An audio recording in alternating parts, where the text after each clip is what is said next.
திமுகனாலே தோல்விதான். வெற்றியை பற்றி திமுக பேசலாமா?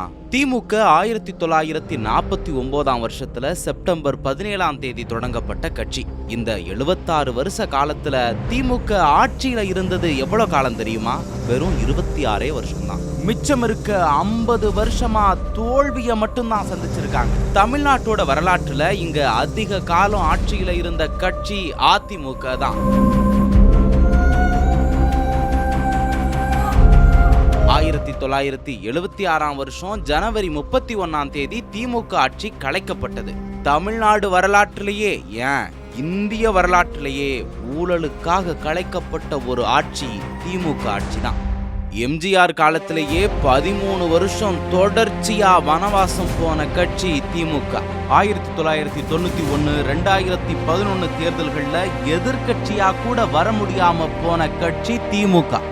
அம்மா ஜெயலலிதா காலத்துல 2011 சட்டமன்ற தேர்தலில் தோல்வி, 2014 மக்களவை தேர்தலில் தோல்வி, 2016 சட்டமன்ற தேர்தலில் திரும்பவும் தோல்வி. அதிமுக கூட்டணி இல்லாம தனியா நின்னு கூட தேர்தலில் வெற்றி கண்டிருக்கு. ஆனா தனியா நின்னு தேர்தலை சந்திக்கிற தைரியம் திமுகவுக்கு கிடையாது. அப்படி தனிச்சு நின்று இருந்தா இன்னும் பல தோல்விகளை திமுக சந்திச்சிருக்கும். திமுகனாலே தோல்வின்னா திமுக. 50 வருஷமா திமுக தோல்வியை மட்டும்தான் சந்திச்சிருக்காங்க. அதுவும் மைனாரிட்டியா தான் காலத்தை ஓட்டிருக்காங்க. இந்த தேர்தலையும் படு மோசமா தோற்கத்தான் போறாங்க.